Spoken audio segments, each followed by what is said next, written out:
When it comes to finding a new manga series to read, I always recommend people to find a manga magazine that they like. I've already gone through all of my dessert manga magazine manga and my Hanato Yume, I think, manga magazine manga. And today I want to take a look at all of the HC LaLa series that I have in my collection. HC LaLa is probably one of my favorite manga magazines. I think it's tied with dessert.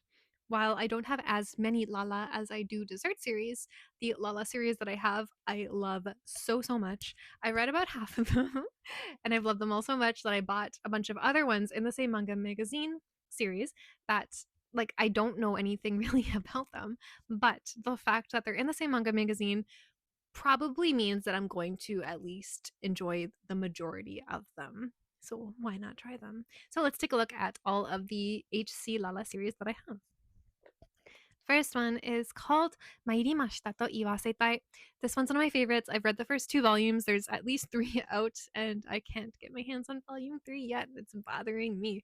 This series is about 2 Yakuza heirs and that their families have been at war for years and years and years. At first, the war was like actually fighting, but as the years went on, they've kind of calmed down their ways of fighting into games. So they'll do like Mario Kart, or like they'll go to the arcade and like battle each other out like that. But their newest battle, they have both decided will be the last battle. And they've entrusted this battle to the 2 heirs. And they've made the battle so that whoever can make the other fall in love with them and admit it will win the kind of battle forever. And the winner's clan will absorb the other clan. So the 2 of them begin living together in hopes to like make the other fall for them and admit it. But he has been in love with her forever. Like he's always loved her, and he's just like he's loving everything about this. Like he doesn't care about the competition. He's living his best life right now. Well, she really wants to win. Like she's very serious. She wants to win. She's trying to make him fall in love with her, but she's so awkward that like it's weird. And like if he didn't already love her, she would have already lost basically. Like she gets really flustered, she's awkward, she doesn't know how to make him like her. And it's a really really cute series. There is some fighting. Both characters are very capable. They're both strong. She doesn't really have to depend on anybody. She can get through things herself, which I love in a female lead. And yeah, this is such a fun series. It's really really fun. Another one that I'm really enjoying, I've also only read the first 2 volumes, is called Konyakusha wa Dekiai no Furi. This one is such a good series. This series tells the story of a woman from a kind of aristocratic family, but they're very, very poor. They've like lost basically all their money. They're in ruins. So she needs to find a rich husband, but her parents really only want her to marry for love. They don't want her to feel as though she needs to marry for anything besides love. They don't want her to feel that burden. But she wants to be a good daughter. She wants to save her family, so she's looking for a rich husband. And eventually, after a lot of trial and error, she proposes to this very, very rich young man who accepts her proposal on the spot. So both of them are hiding something big from each other. The only difference is that she's really bad at hiding things, and he knew her secret before she ever spoke to him. She did not know his secret until he explicitly told her, and even then, it's still not fully clear. Like he's holding a lot of secrets. He only shared one of his many, and it talks about their relationship. They are pretending to be in love, they're pretending to be engaged. She's very, very bad at relationships. Like, there's been a lot of trial and error, mostly error. She's very bad at it. He is very, very good at pretending to be in relationships, which makes her flustered. And there's like the common theme of, does he actually like her? Is he just pretending? Sometimes it seems like he is like seriously catching feelings for her, and then it'll be revealed that like no, he's just really good at pretending. And there's a lot of back and forth. And I really like it. I think some people might find it like the tiniest bit frustrating, maybe, but I really, really like it. It kind of keeps me on my toes, and I'm pretty sure he does like her. And I'm pretty sure she also likes him. She just doesn't know it. Yeah. This is I want to translate it into English. There's no English for this one yet. It's called Sekai de Ichiban Warui Majo, or the worst witch in the world. But this is about a girl who is known, or she wants to be known as the worst witch in the world. She is, I don't want to spoil too much of it, but it's such a good series. There's 7 volumes. I've read the first 3, and it's very, very good. So I'll talk about what happens in volume 1 only, so no spoilers. So this girl is parading around as a 300-year-old witch who has done just like atrocities. Like she's a very, very bad witch. Other witches fear her for her power, but she's hiding a secret. She's actually only 16 years old, and she can only use magic up to 3 times a day, when normally witches can use magic like all day, every day, no problem. For her, the worst witch in the world with fiercely powerful magic, the fact that she can only use it 3 times in a day is kind of weird. The fact that she's lying about 300 being 300, also kind of weird. But so she wants to become more and more renowned. She wants everybody in the world to fear her.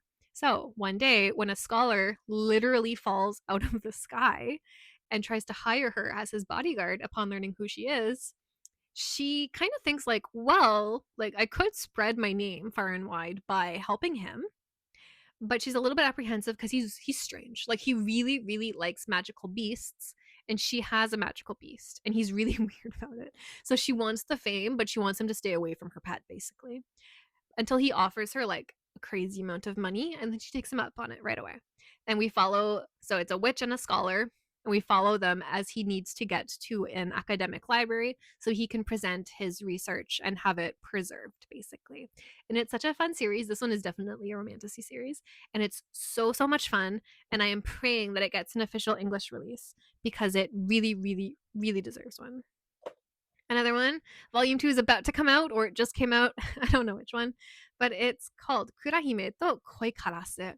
This one is a very good one. This one's a fantasy one about a girl who is, she works as an exorcist for her family, and she's one of the strongest. She can kind of hear the like demons and whatnot before other people can see them, making her the fastest. She's always the first on the scene, and the other exorcists are kind of not happy about that. When she was a child, she rescued a little crow and didn't think anything of it, grew up to be a teenager, nothing of it. And now that she's a teenager, she wants out of the family exorcism business. And she's told, like, you're the best we have. Like, no. But if you can capture our mortal enemy, somebody from the Crow clan, then sure, you can get out. And then later that same day, this boy appears, who just happens to be the crow that she rescued as a child, who just also happens to be a clan member of her mortal enemy. And he wants to repay her for saving him as a child. And she's very conflicted because if she turns him in, she can get out of this life that she hates. But also, he's so nice and he's so helpful that she can't bring herself to turn him in. So the two of them go on doing exorcist stuff together, and it's just really nice. I really, really like her as a female lead because while she is strong and independent, sometimes she does need saving. And it feels just kind of realistic because nobody can do everything by themselves. Okay, moving on now to the ones that I haven't read. There's a lot more that I haven't read than I have read.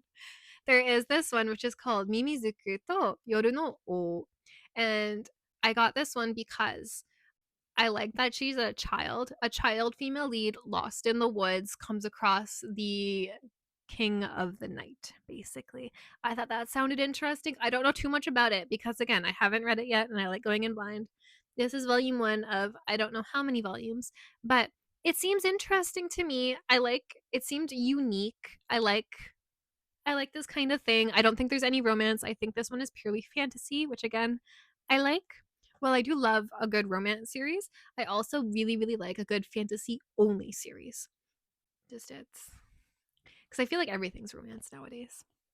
Another one that I read, it's called Uchi no banri ga osewa ni narimasu.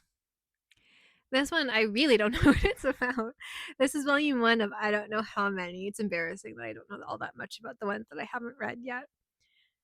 But I am planning on reading this one sooner than later, so I will do a little review of it when I read it. Another one that I read, this is a one shot, and this one is called Boku no Hitsugi de Ban Boku no Hitsugi de Bansano. My eyes are bad. This is a vampire series, which is why I bought it.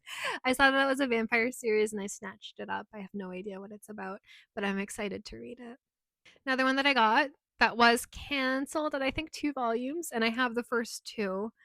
And I didn't know I bought this one blind. I didn't know it was canceled until I bought it. And it's called Okami to Riboru. Okami to Riboruba.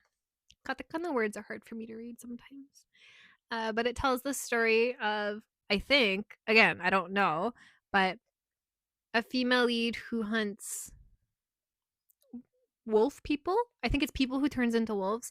Again, I haven't read it. This is just my how I what I think it's about because I skim them very very quickly before I read them sometimes. So I have like a general idea kind of. Another one that I read or another one that I have not read yet is called Sabaku no Haremu. I have the first 2 volumes. This is volume 1. English is the desert harem, if that gives you any inkling to what this story is about. I don't know what this one's about either. I thought this would be similar to um, Konyakusha wa Dekiai no Furi, which I do love, but I don't think it is. So we'll see. I'm excited. I'm excited to read all of them. Another one. 2 more to go. This one is called 3月の霹靂 or a Bolton March. This one I should have read a while ago. I've had this for a while and I just have not reached for it yet. I only have the first volume. I don't know what it's about. Last one is this one called Oshitai shite orimasu. This one, again, don't know what it's about. I know it's a romance series, but that's all I know. And I bought it because I thought the cover was beautiful. And I'm not embarrassed to admit that. I didn't look into it at all. I thought the art was pretty and I bought it. And those are all of my HC LaLa series. So again, while I haven't read all of them, the ones that I have read, I have loved. Like I don't think I've read a LaLa series that I didn't like, which is why I have bought so many that I don't know anything about because I liked the ones that I have read so much that I'm probably going to enjoy the majority of the rest of them. And yeah. Have you read any HC LaLa series, or have you read any of the ones that I own but have not read? If you have, please tell me if you like them or not, so I can go in a little less blind. Yeah.